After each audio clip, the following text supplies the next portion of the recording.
Hello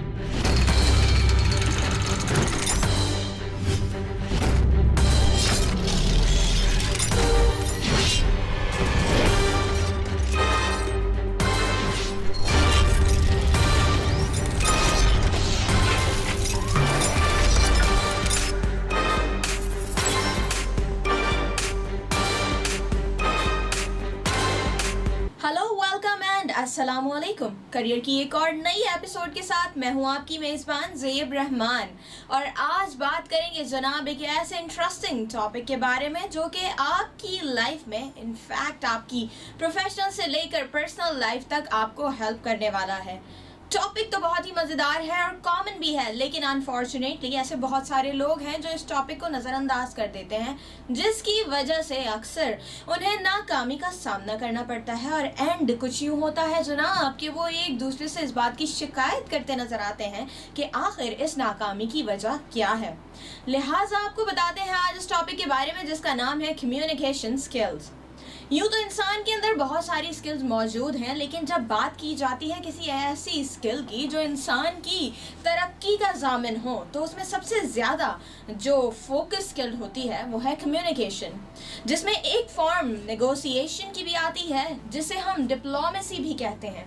diplomacy ज़रूरत है एक इस वक्त में सबसे ज़्यादा अहम मरहला जो है, चाहे वो पॉलिटिकल स्टैंडर्ड हो, चाहे वो कॉर्पोरेट स्टैंडर्ड हो या फिर ज़िंदगी का कोई भी रूल हो, वहाँ नेगोशिएशन और डिप्लोमेसी अपना किरदार बखूबी अदा करती हैं।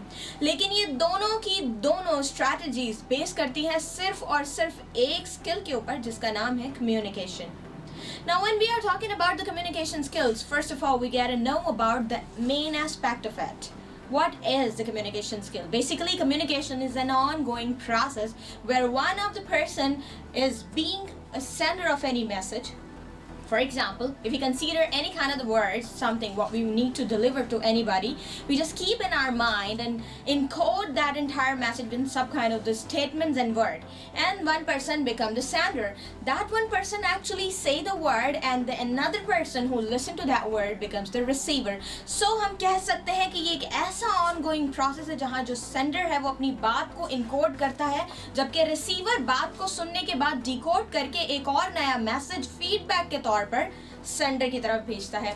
एक तरफ से मैसेज आना और दूसरी तरफ से रिसीव होना, यही प्रोसेस कन्वर्सेशन कहलाता है, जिसे हम कम्युनिकेशन कहते हैं। कम्युनिकेशन के बहुत सारे ज़राए हैं, बहुत सारे तरीके हैं, जिनमें स्पेसिफिकली 1-to-1 कम्युनिकेशन सबसे ज़्यादा इम्पॉर्टेंट है, जिसमें इंसान फेस टू फेस फिजिकल होकर भी बात कर सकता है, जबकि ये एक टेलीफोनिक कम्युनिकेशन भी हो सकती है।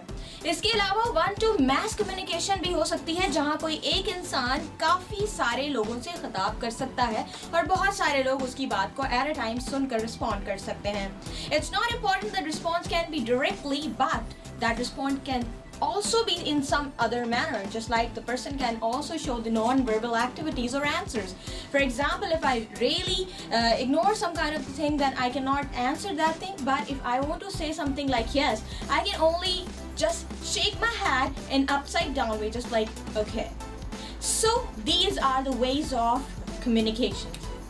Let's move on to the next aspect of the topic, and that is communication skill. अब जब बात communication को as a skill देखने की होती है जनाब, तो सबसे पहली चीज़ तो ये आती है कि आखिर इंसान इस communication को जिसे वो skill बनाना चाहता है कैसे यूज़ कर सकता है। First of all, हमें ये मालूम होना चाहिए कि आपकी communication में इतनी power हो, इतनी authenticity हो कि इंसान उसे सुनते ही उसको समझने की और फिर उस पर रिस्पॉन्ड करने की खुद से खुद एक सोच बना ले। So when we are talking about a communication as a skill, इसमें सबसे अहम चीज़ है आपकी बॉडी लैंग्वेज। बॉडी लैंग्वेज इसलिए इम्पॉर्टेंट है क्योंकि अगर बात करने के दौरान आपकी बॉडी हद से ज़्यादा शेकी हो जाती है तो सुनने वाले पर ये थोड़ा गिरा गुजरता है।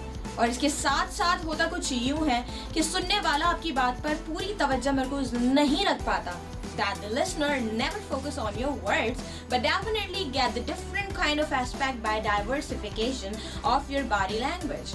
If you change your mind and if you start using your hands a lot, if you start shivering a lot, if you start shaking your head a lot, then your body language is totally out of your communication skills, and definitely the person who is listening to you will not grab the words as you want. Then we are having some other aspects of it. सिर्फ और सिर्फ body language ही important नहीं है, अक्सर eye contact इसमें सबसे major किरदार अदा करता है. फॉर एग्जाम्पल, अगर आपसे बात करते हुए इस वक्त मैं आपको देखने के बजाय यहाँ अतराफ में देखना शुरू कर दूँ और कुछ इस तरह से बात करना शुरू कर दूँ कि आपको ऐसा महसूस हो कि मैं आपसे नहीं बल्कि यहाँ अतराफ दूसरे लोगों से बात कर रही हूँ, तो डेफिनेटली आपकी जो लिसनिंग कैपेसिटी है वो यहाँ हार्म करती है, वो यहाँ सबसे ज़्यादा इफेक्ट होती है और वो सुनने वाले पर भी कुछ अच्छी इफेक्ट नहीं लाती और डेफिनेटली मेरे बोलने का कोई ख़ास मकसद भी नहीं रह जाएगा. At that moment you have to be firm and alert at that moment.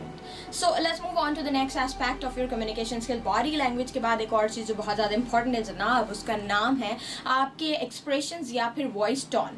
वैसे तो expression facials भी होते हैं और verbals भी होते हैं.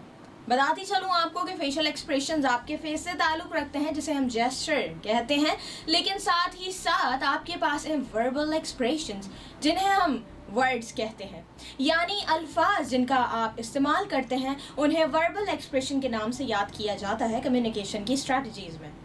वर्बल एक्सप्रेशंस यानी अल्फाज कुछ इस तरह के होने चाहिए जो कि आपकी उस कंडीशन और उस लोकेशन से ताल्लुक़ रखते हों.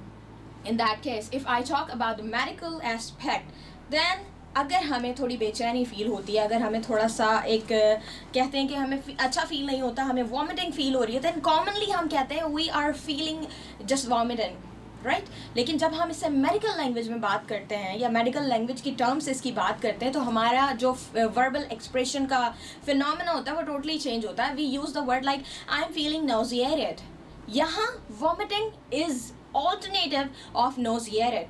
Nauseated का मतलब होता है exactly the same feeling which you are having when you are about to vomit.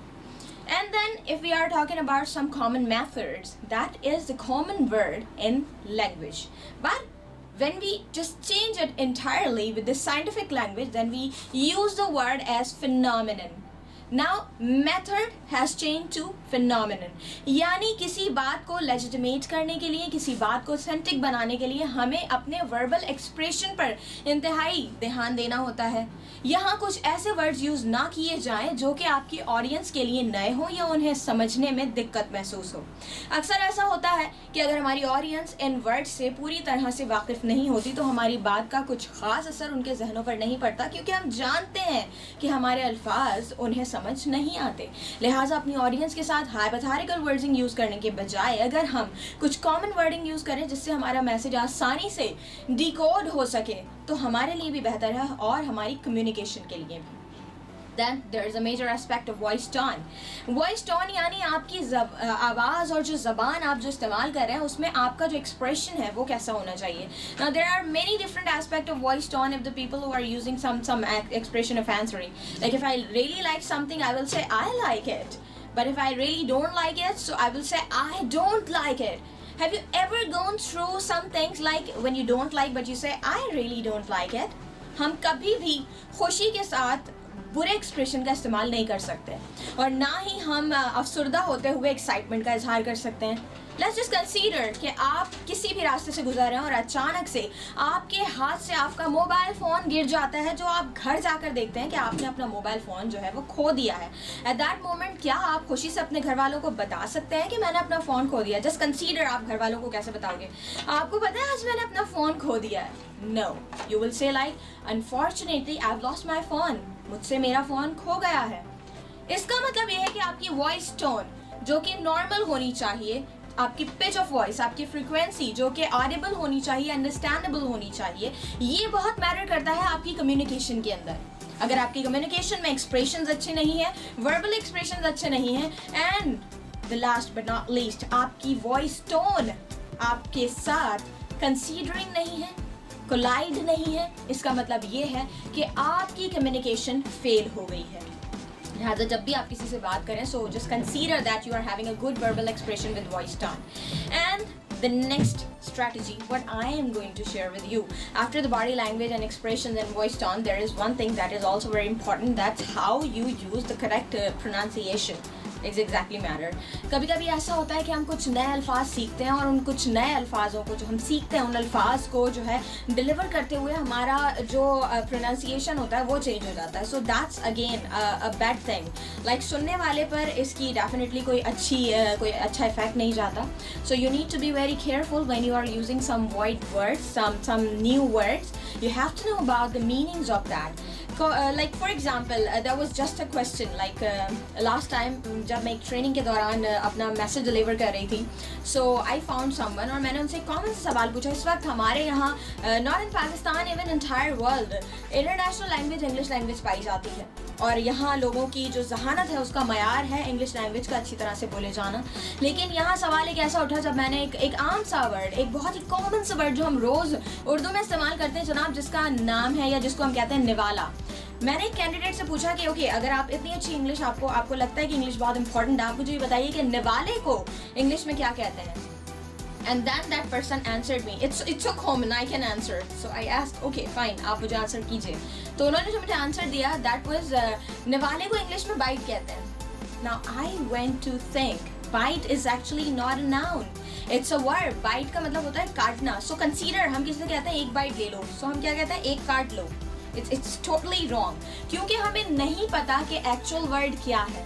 So I would like to tell you कि निवाला एक कॉमन वर्ड है जिसे हम इंग्लिश में मोर्सल कहते हैं।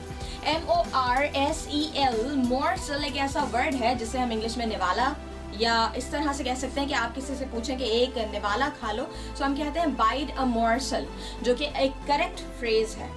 इस चीज़ को ध्यान में रखते हुए कि हमारी वर्डिंग प्रॉपर है, हमारी प्रोनाउंसिएशन प्रॉपर है, हमारी बॉडी लैंग्वेज इससे पूरी तरह कोलाइड कर रही है, कंसीडर हो रही है, ये सारी चीज़ें आपने अपने जहन में रखनी होती हैं, तब जाके आपको मालूम होता है कि आपकी कम्युनिकेशन सही तौर पर आगे फॉरवर्ड हो रही है। Then again you have to be very careful about your eye contact as well.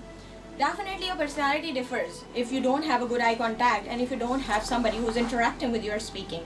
So that's all about communication skills 3 strategies. अभी आगे मज़ीद और strategies हैं, लेकिन प्रोग्राम में यहाँ वक्त हुआ जनाब एक छोटे से वक्फे का, तो कहीं जाइएगा मत। मिलते हैं आपसे इस छोटी सी ब्रेक के बाद।